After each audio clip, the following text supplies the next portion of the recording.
Hello, कैसे हैं आप लोग। आज की वीडियो में डिस्कस करेंगे यही डेली क्वेश्चन जो हमने चैलेंज लिया हुआ है, डेली के 4 क्वेश्चन। तो आई थिंक 4-5 दिन का एक साथ डिस्कस कर लेंगे, तो वीक में 1-2 वीडियो आपकी इसमें भी आती रहेगी। और इसका टारगेट क्या है कि फर्स्ट ऑफ ऑल आपने बहुत सारे कमेंट किए, बहुत सारे मुझे मेल भेजी, and I really feeling good कि आप लोग इतना लिटरली सीरियसली काम कर रहे हो, और ये कहीं ना कहीं आपको बेनिफिट ही करने वाला है। ठीक है। तो आज के जो वीडियो का पॉइंट ये है कि जो क्वेश्चन कुछ बच्चों को कन्फ्यूजन थी उनको डिस्कस करेंगे। उसके साथ साथ ही कुछ इन्फॉर्मेशन एक्स्ट्रा है जो मुझे आपको देनी होती है, सो दैट, क्योंकि क्वेश्चन रिपीट नहीं होंगे, ये कंफर्म है। एग्जाम में क्वेश्चन कभी रिपीट नहीं होते हैं। हाँ, ये होता है कि आपको इन्फॉर्मेशन मिल जाती है, तो वो किस तरह की इन्फॉर्मेशन बाद में घुमा फिरा के पूछ ली जाती है आपसे। ठीक है, चलिए स्टार्ट करते हैं। तो ये क्या हुआ,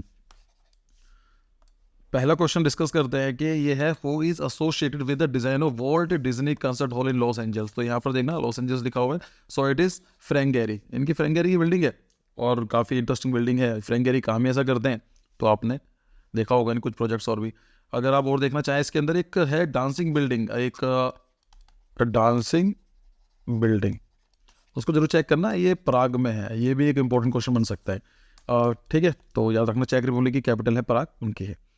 फिर आता है, what ancient architecture is often considered a symbol of ancient Greek architecture. मिलता जुलता क्वेश्चन 2 साल पहले जेईई में पूछा गया था, और इसमें दोनों ही ऑप्शन थे, पार्थेनन भी था एंड पैंथियन भी था। आई गेस ये भी एक आध क्वेश्चन मिल जाएगा आपको। देखिए, जो अगर हम बात करें, हम क्लासिकल जो हिस्ट्री पढ़ते हैं, हिस्ट्री ऑफ आर्किटेक्चर जो क्रोनोलॉजिकल ऑर्डर है, तो हम लोग स्टार्ट करते हैं ग्रीक आर्किटेक्चर से। ग्रीक के बाद फिर रोमन्स आते हैं। तो जो ग्रीक का मास्टरपीस रहा है उसको बोला जाता है पार्थेनन। पार्थेनन क्या है, ये एक टेम्पल है जो गॉड एथीना के लिए है। मतलब एक टेम्पल है ना, तो कोई ना कोई होगा। सो इट इज अथीना, ADHENA। ठीक है, एथेंस वहाँ ही बना हुआ है। सो जो पार्थेनन है, ये है एथेंस में मिलेगा, क्योंकि एथेंस जो है वो भी एथेना के नाम से बनाया है। तो गॉड एथेना हुआ करती थी, उनके लिए ये टेम्पल बनाया गया है। और यहाँ पर प्रोपोर्शंस वगैरह आपको देखने को मिलेंगे। और ये क्वेश्चन और बन जाता है कि एक्रोपोलिस का, देखो एक है एक्रोपोलिस, अब नाम सुना होगा इसका। एक्रोपोलिस का एक्रो का मतलब होता है हाइट, एंड पोलिस का मतलब होता है सिटी। सिंपल या आसान लैंग्वेज में बात करें, एक ऐसा सिटी जो ऊंचाई पर बसा हुआ है। तो अगर हम बात करें, देखो ये पूरा सिटी है, ये ग्रीक सिटी हुआ करता है। ठीक है, तो जो ये वाला पार्ट है, इसको जो बोलेंगे ना, यहाँ पर जो हाइट पर जो सिटी लोकेटेड है, उसको बोलेंगे हम एक्रोपोलिस। तो इसलिए कुछ लोग बोल देते हैं कि पार्थेनन एक्रोपोलिस पर लोकेटेड है। हाँ, बात सेम है। तो अगर हम बात करें, तो कैपिटल क्या है ग्रीस की, एथेंस है, वहाँ पर ही आपको देखने को मिलेगा। ठीक है। और एक्चुअली चलो बता देता हूँ, जो ग्रीक टाउन्स हुआ करते थे वो नॉर्मली 3 पार्ट डिवाइड हुआ करते थे। तेरी इसमें बोलते थे लोअर टाउन, एक मिडिल टाउन और एक अपर टाउन। अपर टाउन जो था, ये नॉर्मली गॉड या फिर टेम्पल्स या फिर रिलीजियस बिल्डिंग्स के लिए रखा हुआ था। ठीक है। जो लोअर टाउन था, वहाँ पर माना जाता है कि वहाँ पर वुमेन्स एंड स्लेव्स रहते थे। और जो मिडिल टाउन हुआ करता था, ये हुआ करता था लाइक बिजनेस अफेयर्स के लिए, पॉलिटिकल डिस्कशन के लिए, डे टू डे एक्टिविटीज़ के लिए। तो इस तरह से था। इस पार्ट जो अपर पार्ट टाउन था उसको बोला जाता था एक्रोपोलिस। नेक्स्ट क्वेश्चन देखते हैं कि which architecture style is known for its use of organic form. नाम से क्लियर है, तो ऑर्गेनिक फॉर्म का मतलब क्या होगा, ऑर्गेनिक आर्किटेक्चर। ऑर्गेनिक आर्किटेक्चर क्या होता है, देखो ऑर्गेनिक आर्किटेक्चर जो वर्ड है ऐसा जो दिया था, ये दिया था फ्रैंक लियोड राइट ने। आपने इनका नाम सुना होगा, भी क्वेश्चन में आएंगे ये। फ्रैंक लियोड राइट बहुत अच्छे आर्किटेक्ट रहे हैं, बहुत ही फेमस आर्किटेक्ट रहे हैं। उन्होंने बात करी ऑर्गेनिक आर्किटेक्चर के लिए। मतलब क्या होता है ऑर्गेनिक आर्किटेक्चर का, ऑर्गेनिक आर्किटेक्चर का मतलब ऐसा है कि अगर आप नेचर को ऑब्जर्व करो, तो आपको जो भी नेचर से इंस्पायर्ड कुछ चीज़ बनाते हो, लाइक आप नोटिस करो कि अगर आपने और नेचर में देखा है, कभी आपने स्ट्रेट लाइन नहीं देखी होंगे, you will never see a straight line. कभी शार्प एजेस आपने नहीं देखे होंगे, कभी आपको नहीं मिलेगा। बोले सर माउंटेन है, माउंटेन है, लेकिन वो ऐसे नहीं है ना बिल्कुल 90, कभी देखे 90 डिग्री पर ये बिल्कुल स्ट्रेट लाइन है, नहीं, वो कुछ इस तरह से अगर आप देखेंगे तो लाइक इस तरह से होते हैं। कोई भी देख लीजिए, स्पीसीज देख लीजिए, ट्रीज देख लीजिए, अपने आप को देख लीजिए कि आपकी पूरी बॉडी में ऐसा कुछ है कि स्ट्रेट लाइन आपको देखने को मिल रही है, या फिर 90 डिग्री आपको देखने को मिल रहा है, या फिर ऐसा कुछ नहीं। हमारी नोज होती है, लेकिन नोज भी देखेंगे तो एक कर्व है थोड़ी सी आगे ना, तो नेचर ऐसा है। अगर इसका परफेक्ट एग्जाम्पल बताऊँ, आप किसी गाँव में जाइए तो वहाँ पर रोड्स कैसी मिलेंगी आपको, इस तरह से रोड मिलते हैं ना, छोटी मोटी इस तरह से जा रही हैं। सो ये एग्जाम्पल हो गया ऑर्गेनिक आर्किटेक्चर का, ऑर्गेनिक प्लानिंग का। तो ऑर्गेनिक का मतलब सिंपल है कि ऐसा आर्किटेक्चर जो नेचर से इंस्पायर्ड हो, नेचर के साथ अलाइन में काम करता हो, उसको बोलेंगे हम लोग ऑर्गेनिक आर्किटेक्चर। अब बुर्ज खलीफा का एग्जाम्पल लेते हैं। अब सोच कर देखो कि अगर आप हिमालय में जाओ और हिमालय के अंदर आप बुर्ज खलीफा बना दो इतना बड़ा, क्या वो ऑर्गेनिक आर्किटेक्चर का काम करेगा? नहीं, वो एग्जाम्पल नहीं हुआ ऑर्गेनिक आर्किटेक्चर का। ठीक है, तो ये एक आता आर्ट डेको का मतलब क्या, देखिए आर्ट डेको के अंदर क्या था कि इसमें straight line simple edge use की जाती थी, और बोल्ड लाइन और ज्योमेट्रिकल शेप्स हुआ करते थे। किस दिन डिस्कस करेंगे उसको भी। ब्रूटलिज्म क्या है? ब्रूटलिज्म एक मूवमेंट हुआ था आर्किटेक्चर में, लाइक जैसे ली कॉर्बूजियर को बोला जाता है कि one of the good Pioneer काम किया उन्होंने ब्रूटलिज्म में। ब्रूटलिज्म के कुछ 4-5 वर्ड्स हैं, कीवर्ड्स हैं, याद कर लीजिए। देखो अगर आपको सर्च करना गूगल पे जाके तो आपको मिल जाएगा। इसमें यह है कि एक तो सीमेंट यूज़ किया जाता था अच्छा खासा, एंड पोर्ड सीमेंट, मतलब जैसे बहुत सारा सीमेंट फेंक दिया हो, पोर्ड सीमेंट। दूसरा अगर हम बात करें इसके अंदर जाइंट शेप, लगेगा बहुत ही बड़ा सा है ना, और अगर आप दूर से देखोगे तो it will feel like a monolithic, कि एक ही पत्थर से बना रखा है ना, मैसिव जिसे बोलते हैं, मैसिव स्ट्रक्चर। उसके बाद जो होगा कि जो स्ट्रक्चरल इंटीग्रिटी एक्सपोज्ड, मतलब क्या था कि जो बिल्डिंग जिस स्ट्रक्चर और जिस मटेरियल से बनी हुई है उसको ही एक्सपोज किया जाता था। उसमें ऐसा नहीं है कि आपने सीमेंट बनाया उसके ऊपर आपने क्लैडिंग कर दी, या मान लीजिए आपने उसे पेंट ऑन कर दिया, नहीं। अगर सीमेंट का बनाया हुआ है तो सीमेंट को पूरा एक्सपोज किया जाता था। तो ब्रूटलिज्म इस तरह का आर्किटेक्चर होता है। डिकंस्ट्रक्टिज्म भी एक तरह का आर्किटेक्चर। इसमें क्या हुआ, एक ये क्या है, मूवमेंट बोलेंगे या फिर इसको हम बोलेंगे डिकंस्ट्रक्टिज्म को, कि एक अप्रोच है डिज़ाइन करने की। जैसे मान लीजिए आपके पास एक शेप है, ये क्या आप बोलेंगे सर स्क्वायर है, मैं क्या कर देता हूँ उसको 4 बार डिवाइड कर देता हूँ, तो आप बोलेंगे ठीक है सर। फिर क्या, लेट्स से कि मैंने ये वाला पार्ट बाहर निकाल दिया, तो ये बिल्डिंग को डिज़ाइन बना। उसके बाद मैंने क्या किया, इसको मैंने शेप चेंज कर दिया, like I make like this. फिर मैंने क्या करा, इसको इस तरह से कर दिया, इस तरह। सो जो मैंने करा, जो जो एक परफेक्ट ज्योमेट्रिकल शेप हुआ करती थी उसको डिफॉर्म कर दिया, डिकंस्ट्रक्ट कर दिया, इसको बोला डिकंस्ट्रक्शनिज्म। ये भी एक अप्रोच है। फिर आता है which architect is associated with the design of CCTV headquarters in Beijing. तो समझाना है नहीं, रैम कोलास की बिल्डिंग है, ठीक है। फिर आते हैं कि which architecture style is associated with the Taj Mahal. तो ताजमहल आप जानते हैं कहाँ पर मिलेगा आपको, ये आगरा में देखने को मिलेगा। एंड वंडर्स में आता है, 7 वंडर्स नहीं, अब आजकल 8 वंडर्स हैं। अगर आप फॉलो करते हैं करंट अफेयर को, तो अभी 8th वंडर भी रिकॉग्नाइज कर दिया गया है, तो वो जरूर याद कर लें करंट अफेयर में, ठीक है। ताजमहल क्या है, it is iconic piece of Mughal architecture, ठीक है। अब मुगल आर्किटेक्चर के बारे में बात करें, वैसे मैं इस पर काम कर रहा हूँ, in coming days you will get different architecture styles. तो अगर हम बात करें मुगल आर्किटेक्चर के अंदर, वहाँ पर आपको सिमेट्री देखने को मिलेगी। कुछ फीचर्स होते हैं जो आपको याद रखना चाहिए। सिमेट्री आपको देखने को मिलेगी, ठीक है। इसके अंदर आपको 4 बाग स्टाइल देखने को मिलेगा। 4 का मतलब होता है 4, बाग का मतलब होता है गार्डन। मतलब कोई आपके पास एक लैंड है, आपने उसको 4 में डिवाइड कर दिया और यहाँ पर सेंटर में इसे रख दिया, उसको बोलेंगे हम लोग 4 बाग स्टाइल ऑफ गार्डन मेकिंग। यहाँ पर आपको देखने को मिलेगा, यहाँ पर आपको कैलीग्राफी देखने को मिलेगी। मतलब जो कुरान की आयतें हैं बहुत ही सुंदर राइटिंग में लिखी गई हैं, तो आपको यहाँ कैलीग्राफी देखने को मिलेगी। यहाँ पर अगर आप देखेंगे तो उसके अंदर आपको मिनारेट्स आपको देखने को मिलती हैं। जरूरी नहीं है सब में मिले, लेकिन हाँ it is a common art की मुगल आर्किटेक्चर के अंदर you will get something. For example, चाहे आप ताजमहल का एग्जाम्पल ले लीजिए, तो उसके अंदर मिनारेट्स आपको देखने को मिल जाएंगे, कुतुब मीनार है, तो ये सब चीज़ें देखने को मिलेंगे। वहाँ पर आपको आर्चेस देखने को मिलेंगे, आपको जाली वर्क देखने को मिलेगा, ठीक है ना। तो जाली पर काम किया जाता था, जाली वर्क, आर्चेस आपको देखने को मिलेंगे, और टोम्ब आपको एक तरह से देखने को मिलते हैं अच्छे खासे। तो ये मुगल आर्किटेक्चर का पार्ट है। तो वो सिंपल है, वैसे भी ताजमहल है तो वहाँ पर, ठीक है, मौका कीजिए। चलो, which architect is associated with the design of Sydney Opera House. Last year का पेपर उठाइए, 2023 का जेई क्वेश्चन ये आया हुआ है, तो इट इज जॉन उथजॉन, ठीक है। बहुत ही कॉमन क्वेश्चन रहा है ये। Who is the architect behind the design of the Pompidou Centre in Paris. Renzo Piano and Richard Roger है।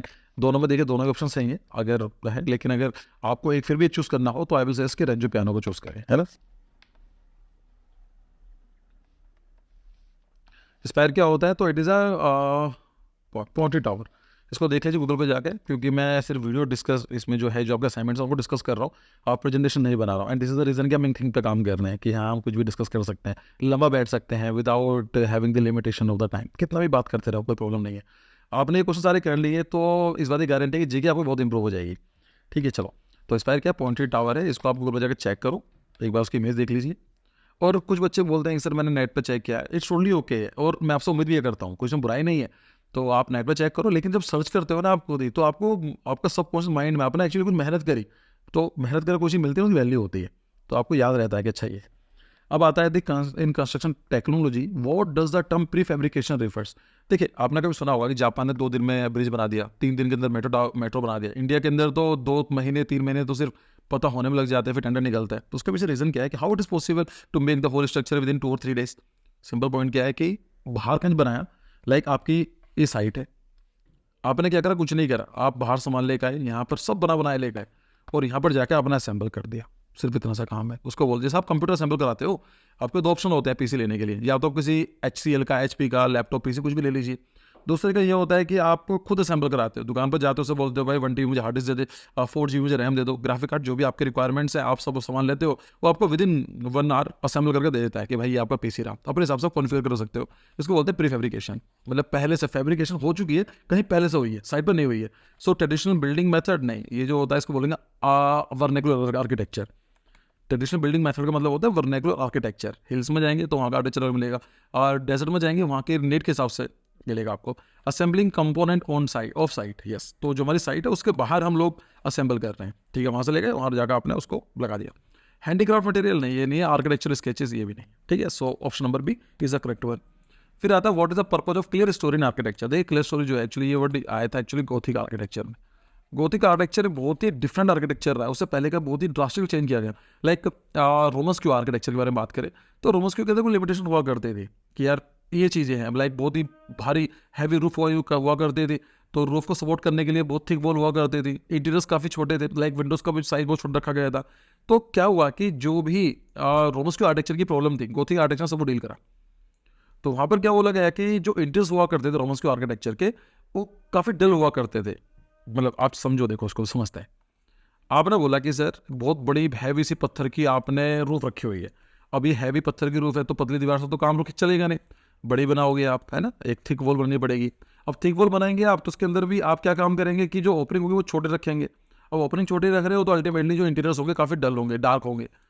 तो ये प्रॉब्लम थी रोमन्स के आर्किटेक्चर में, और इसको चैलेंज किया गोथिक आर्किटेक्चर। उसने बोला कि हम एक काम करते हैं, हम क्लियर स्टोरेज बनाएंगे। अब क्लियर स्टोरेज का जो प्राइमरी फंक्शन था, it was the natural lighting. हाँ वाली बात है, वेंटिलेशन भी होता था, वेंटिलेशन, लेकिन जो मेन काम क्या था, नेचुरल लाइटिंग का था। अब वेंटिलेशन का इतना जरूरी नहीं था, क्योंकि जो भी ये गोथिक आर्किटेक्चर डेवलप हुआ था ये यूरोप में हुआ था, वहाँ पर इतनी गर्मी की दिक्कत नहीं है, वहाँ पर लाइट की इशूज़ है। तो primary function is natural light, second आप बोल सकते हो ventilation, not a wrong word actually. Even decorative की एलिमेंट तो नहीं है, लेकिन गलत कुछ नहीं है, लेकिन आपको चूज करना होता है दी एप्रोप्रिएट, मोस्ट एप्रोप्रिएट, कि सही आंसर क्या होगा उसका, नेचुरल लाइटिंग। फिर आता है इन architecture what does the term plaster refer, it is not a plaster, it is a plaster, PI। इसको बोलते हैं बच्चों वर्टिकल सपोर्ट नहीं, हॉरिजॉन्टल बीम डेकोरेटिव कॉलम। मतलब क्या होता है कि एक वॉल जा रही है, वॉल के बाद मैंने क्या करा, एक ऐसा कुछ कॉलम निकाल दिया, आई जस्ट मेड लाइक ऐसा कुछ, ऐसा कुछ, ठीक। तो इसका मतलब क्या हुआ, तो जो ये कॉलम है, कॉलम क्या होता है, हमेशा लोड बेरिंग होता है, ये स्ट्रक्चरल पार्ट है। लेकिन यहाँ पर क्या है कि जो जितना भी लोड है पूरी वॉलन लिया हुआ है, बस को देखने के लिए कि सुंदर लगेगी मेरी बिल्डिंग, तो मैंने सब कुछ बना दिया। So this is called the plaster, ठीक है। तो इज अ डेकोरेटिव कॉलम। चलिए फिर आता है which is known for the design of the Robie House and iconic Prairie School rise age, so it is a Franklin Wright. इनके थोड़ी देर पहले उन्होंने बात करी, जिन्होंने बोला कि ऑर्गेनिक आर्किटेक्चर का जो नाम दिया, ठीक है। चलिए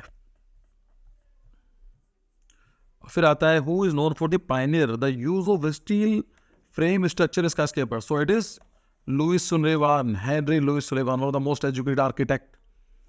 तो इन्होंने काम किया पहली बार। What design principle involve the repetition of similar element in a pattern. देखिए अगर मैं आपको बताऊं इसका सही ऑप्शन क्या है, अगर मुझसे कोई इन सबको हटा दे तो मैं पता क्या बोलूंगा, इसका होगा कि वो design principle involve the repetition of similar element in a pattern. तो उसका सही आंसर रिपीटेशन ही होगा। जब कोई चीज़ बार बार रिपीट होती है, रिपीट इन द सेंस कि बिल्कुल सेम रिपीट होने की जरूरत नहीं है, उसका थोड़ा बहुत वेरिएशन चल सकता है, उसको बोलेगा रिपीटेशन। लेकिन यहाँ पर क्या है कि रिपीटेशन के अंदर कोई क्वेश्चन में सेम क्वेश्चन कैसे देगा। सो अगर बात करते हैं कि रिपीट, अगर इसका होगा कि repetition of the similar element, तो यहाँ पर वर्ड यूज हुआ है कि एक एलिमेंट है सिमिलर है देखने में, ऊपर नीचे थोड़े बहुत हो सकते हैं, बट दीज आर सिमिलर, उनका रिपीट हो रहा है। रिपीट होने से क्या आएगा, इसमें रिदम आएगा। सो it is example of the rhythm, not a unity. कई बच्चों ने तो कंपेयर कराए, कंफ्यूज हुए हैं कि यूनिटी अलग चीज है, रिदम की बात चल रही है यहाँ पर। इवन अगर सही क्वेश्चन बनाओ, इसका आएगा वो design principle involve the harmonious, ये वर्ड आ जाए harmonious repetition of similar element, कि कोई एलिमेंट है वो रिपीट हो रहे हैं, सिमिलर एलिमेंट्स का रिपीटेशन है, लेकिन रिपीटेशन अच्छा लग रहा है, तब तो रिदम आएगा। अब आपके घर में रोज आपके रिश्तेदार आ जाते हैं, एग्जाम्पल दे रहा हूँ तो उसको सीरियसली मत लेना। तो एग्जाम्पल है सिमिलर एलिमेंट्स हैं, कभी आपके कोई भी आ सकता है, मैं कोई टारगेट नहीं कर रहा हूँ किसी को भी, लेकिन रिलेटिव्स हैं। अलग अलग रिलेटिव्स है, कुछ है छोटे बड़े सब है, वो लोग आ रहे हैं यहाँ पे घर में, हाँ आ रहे हैं। सिमिलर एलिमेंट्स हैं, हाँ सिमिलर है। रिपीट हो रहे हैं, रिपीट हो रहे हैं। क्या रिदम हुआ? नहीं, रिदम नहीं हुआ। आपको अच्छा नहीं लग रहा है, ठीक है, तो कोई जरूरी नहीं कि रिपीटेशन होने से रिदम आएगा। रिदम का क्या है कि आप ये समझ लीजिए कि एक स्टेयरकेस है, ये सीढ़ी है, और इस सीढ़ी का जो पहला जो स्टेप है वो है रिपीटेशन का। रिपीटेशन का मतलब है कोई भी एलिमेंट, सिमिलर एलिमेंट रिपीट हो रहे हैं, इतना सा मतलब है। अगर रिपीटेशन के बाद आपको अच्छा लग रहा है, कुछ भी लग सकता है, आपके डिजाइन कंपोनेंट सुंदर लग रहा है, ब्यूटीफुल लग रहा है, वेल कंपोज लग रहा है, आइकॉनिक लग रहा है, हम उसको बोलेंगे कि रिदम आ गया है। तो रिदम होने के लिए रिपीटेशन जरूरी है, लेकिन रिपीटेशन का मतलब ये नहीं कि रिदम आएगा ही आएगा, ये ऑप्शन है। अब मान लीजिए आपका कोई फ्रेंड है, आपके बहुत सारे दोस्त हैं और बहुत अच्छे दोस्त हैं, कभी कोई आ जाता है कभी कोई आ जाता है, तो सिमिलर एलिमेंट का रिपीटेशन हो रहा है, हाँ सर हो रहा है, बिल्कुल हो रहा है, आपको अच्छा भी लग रहा है, हाँ अच्छा हो रहा है, so then it can be a good example of the rhythm. दोनों आएंगे, सब समझ में आया डिफरेंस क्या है। फिर आता है who is known for the designing of the Gherkin 30 stand Mary square, तो it is a Norman Foster. काफ़ी लंडन में बहुत सारी बिल्डिंग्स हैं इनकी नॉर्मन फोस्टर की, देख सकते हैं। What is the purpose of Logia in architecture? So it is outdoor living space के लिए बनाया जाता था, लाइक ये पूरा कॉरिडोर की तरह था, बस एक तरफ यहाँ कॉलम हुआ करते थे और ये यहाँ पर पार्क या फिर कोर्टयार्ड में खुलता था, है ना, यहाँ पर कॉरिडोर एक तरफ बिल्डिंग हुआ करती थी और लाइक इसको बोलते हैं लोगिया। चलो 4 क्वेश्चन डिस्कस कर लेते हैं। What role does sustainable design play in contemporary architecture? क्या मतलब होता है सस्टेनेबल का? अरे सस्टेनेबल का मतलब सिंपल है कि आपको पहले तारीख को आपको सैलरी मिली, लेट्स से कि first day of every month you will get a salary of 1 lakh rupees. आप क्या खर्च करते हो? आप 3000 रुपीज़ खर्च करते हो एवरी डे, तो it's a sustainable way of living की, ठीक है 3000 मैंने आज कर दिए तो मेरे पास रहेगा। लेकिन आपने क्या करा, पहले दिन 1 लाख आपने कमाए और 89,000 का अपना आईफोन लेगा आगे, अगली बार आप कुछ और लेगा आगे, फिर लास्ट के 29 डेज आप वेट कर रहे हो कि अगले महीने सैलरी आएगी, then it is not a sustainable way. या फिर उसके बाद आप उधार ले रहे हो। तो सस्टेनेबल वे का मतलब इतना होता है कि जो आपकी नीड है, अब इसको मान लीजिए महीने की या डेट की बात मत तुम करो, अब बात करो जनरेशन की, कि एक जनरेशन अपने जो नेचुरल रिसोर्सेज हैं उनको ऐसा यूज़ करे कि आने वाले जनरेशन को कुछ कॉम्प्रोमाइज़ ना करना पड़े, जैसा आप और मैं कॉम्प्रोमाइज़ कर रहे हैं। कैसे? पोल्यूशन किसकी वजह से हो रहा है? आप कॉन्ट्रीब्यूट थोड़ा है ना, आपने ना कॉन्ट्रीब्यूट किया है, मास्क लगाने पड़ते हैं, एयर प्योरीफायर है, उसके बाद आप हीट वेव्स देखते हो, क्लाइमेट चेंज देखते हो, ग्लोबल वार्मिंग देखते हो।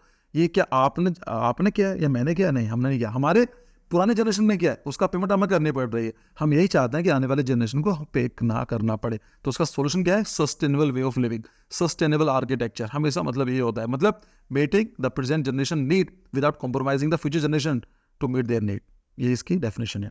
सो इसका मतलब होता है कि मिनिमाइजिंग इन्वायरमेंट इम्पैक्ट, यस बिल्कुल यही है इसका। मैक्सिमाइजिंग बिल्डिंग हाइट नहीं, ये भी नहीं है। इंक्रीजिंग कंस्ट्रक्शन कॉस्ट, ये भी नहीं है। और प्रोटाइजिंग हिस्टोरिकल एक्यूरेसी, नहीं, ये भी नहीं है। So right option is minimising environmental impact. ठीक है, चलिए थोड़ा तेज तो नहीं चल रहे हैं, नहीं है तो ठीक है। वैसे मैं काफ़ी कुछ और बताने वाला हूँ आपको, इन कमेंट के बहुत कुछ सीखने को मिलेगा। आपके सारे कमेंट आने लगे हैं तो मैं सोचना पड़ रहा है यार कि इतने सारे बच्चे लगातार कमेंट भेज रहे हैं, लाइक एवरी डे। और एक दो की बात नहीं कर रहा हूँ, 7-8 बच्चे तो लिटरली मैं देख रहा हूँ, उसको मुझे याद ही हो गया मुझे बच्चों के नाम भी। तो देखते हैं उन लोग कैसे हम लोग डिफ्रेंशिएट करेंगे, क्योंकि 30,000 तो खैर नहीं दूंगा चाहे कुछ भी हो, और लेकिन ठीक है कहीं ना कहीं क्या कर सकते हैं ना, मुझे भी आगे देखना होता है। Which city is known for its art deco architecture, particularly in the South Beach neighbourhood. देखिए आर्ट डेको के अंदर थोड़ी देर पहले बात करी कि straight line simple design building बनाई जाती थी, जो मायामी है, जो कि बनता है फ्लोरिडा, यस जो है ना अमेरिका का, ये आपने देखा होगा इस तरह का ऐसा कुछ। तो यहाँ पर जो ये निकलता है यहाँ पर है, यहाँ फ्लोरिडा, यहाँ पर आपको मायामी एक सिटी देखने को मिलेगा, वहाँ पर आपको आर्ट डेको का प्रॉपर आर्किटेक्चर देखने को मिलेगा। ठीक है, what is the primary source of green roof in sustainable architecture? हरी भरी रूफ का मतलब क्या होता है? एसिड अपी, हाँ हो सकता है बिल्कुल। एनर्जी एफिशिएंसी, यस हो सकता है। रेन वाटर हार्वेस्टिंग, ये थोड़ा बहुत कर सकता है लेकिन ज़्यादा नहीं होगा। सोलर एनर्जी जनरेशन, सोलर तो है ही नहीं। देखो दोनों ही चीज़ें हैं, लेकिन जो सही आंसर क्या है इसका, एनर्जी एफिशिएंसी। क्योंकि जो ग्रीन रूफ डाली जाती है इसका मतलब क्या है कि आपने अपनी छत पर एक लेयर डाल दी मिट्टी की, जो कि ऑलरेडी इंसुलेट का काम करती है। इंसुलेशन का मतलब अगर आप विंटर्स में रहते हो ठंड नहीं आएगी, और समर्स में रहते हो तो ऊपर से गर्मी नहीं आएगी। तो इंसुलेशन का काम करती है ग्रीन रूफ, अच्छा खासा। और भी एक ली कोर्बुज़ियर की बुक है 5 point of a new architecture, देता हूँ मैं 5 पॉइंट्स ऑफ न्यू आर्किटेक्चर। तो ये बुक है ली कोर्बुज़ियर की, ये बुक इंपॉर्टेंट है। तो ना 5 पॉइंट्स बताए कि आर्किटेक्चर में क्या होना चाहिए। तो वहाँ पर एक रूफ गार्डन के बारे में, टेरेस गार्डन के बारे में उन्होंने बात करी है। ठीक है, उसका बेनिफिट ये था कि आप किचन गार्डन कर सकते हो, अपने जो वेजिटेबल्स खुद ग्रो कर सकते हो, और आपका इंस्टॉलेशन काम करेगा, ये भी था। Last question for today, who is associated with the design of Walt Disney world Cinderella castle? ये बच्चे थोड़ा सा कन्फ्यूज हो गए थे, एक्चुअली क्वेश्चन में भी गलती है, क्योंकि जो कासल के बारे में बात कर दी जा रही है ऑप्शन में कोई सा सही आंसर नहीं दिया है। अगर आप देखेंगे वॉल्ट डिज्नी अगर सिर्फ इतना पढ़ लेंगे तो आपके हिसाब से फ्रैंक गैरी होना चाहिए, नो डाउट इतना है। लेकिन यहाँ पर वर्ल्ड्स सिंड्रेला कासल है तो उनका है हर्बर्ट रेमन, ये आर्टिस्ट थे, इन्होंने उसका डिजाइन बनाया था। तो यहाँ पर किसी का नाम तो है नहीं, तो ये क्वेश्चन ही गलत है। लेकिन आई होप दोनों में समझ में आ गया होगा आपको। ये सिंड्रेला जो कासल है ये आपको मिलेगा कैलिफोर्निया के अंदर, और जो वॉल्ट डिज्नी है आई थिंक वो फ्लोरिडा में है। दोनों ही अपोजिट हैं यूएसए के, एक ईस्ट कोस्ट पर है, एक आपको वेस्ट कोस्ट में मिलेगा। ठीक है, दोनों को देख लीजिए, मैंने आपको नाम बता दिया। अगर आपको सिंड्रेला कासल के बारे में पूछा जाता है, जो कि चांसेस बहुत कम है, वॉल्ट डिज्नी के बारे में पूछेंगे इतना काफ़ी है। लेकिन अगर मान लीजिए पूछा जाता है, या मे भी चलो याद कर लो ना कितना दिक्कत है, तो it is Herbert Riemann was the designer behind. ठीक है, तो आई होप कुछ और क्वेश्चन डिस्कस करें। डे 5 हो गया, ठीक है, मतलब 5वां दिन करेंगे तो सो दैट कि आपको भी मुझे भी थोड़ा सा स्ट्रेस नहीं होगा, आप लोगों को मिलता रहेगा कि। तो आई होप कुछ सीखने को मिला होगा। और जो बच्चे भी लिटरली से मेहनत कर रहे हैं तो I really appreciate your work. और यही आपके लिए, ऐसा मेरा कुछ फ़ायदा नहीं है। देखो मैं आपको सही बताऊँ, मुझे ना तो कुछ यहाँ से कुछ पैसे मिलते हैं यूट्यूब से इस चैनल पर ही, और मैं जानबूझ के इसलिए उसमें रखा है कि यहाँ पर थोड़ा सा आर एजेंसी को सही से रहने दो। मैं यूट्यूब पर वीडियोस पैसे वाले कभी नहीं करता हूँ, इतने पैसे मुझे मिलते भी नहीं, सही बताऊँ। पैसे मतलब पता कितने पैसे मिलते हैं, टू वेरी फ्रैंक, मेरा एक ट्रिप हो जाता है पूरे साल में। मैं इतना होता है कि अगर उन पैसों को मैं रखूँ तो मैं अपने एक ट्रिप में इतने पैसे खर्च कर देता हूँ कि घूमने घामने के लिए जाता हूँ फैमिली के साथ, तो मेरे इतने पैसे खर्च हो जाते हैं, इतने मुझे पैसे मिलते हैं यूट्यूब से। तो इसलिए मेरा ये था कि आप लोग इस पर कर दे रहा हूँ, क्योंकि मुझे यार जैसे चैनल को बहुत साफ सुथरा रखना है। लाइक मैं ऐसे कुछ नहीं डाल सकता वहाँ पर सेम चीज़ें करने के लिए। तो डेली प्रैक्टिस हम यहाँ पर करेंगे, और जो गुड क्वालिटी कंटेंट है, जो नया कंटेंट है एक्चुअली, जो रिपीटेटिव नहीं है, वो आपको वहाँ पर देखने को मिलेगा। ठीक है, तो कैसी लगी वीडियो, और फिर नेक्स्ट वीडियो देखेंगे अगले 4-5 दिन का। तो see you in the next video and bye bye.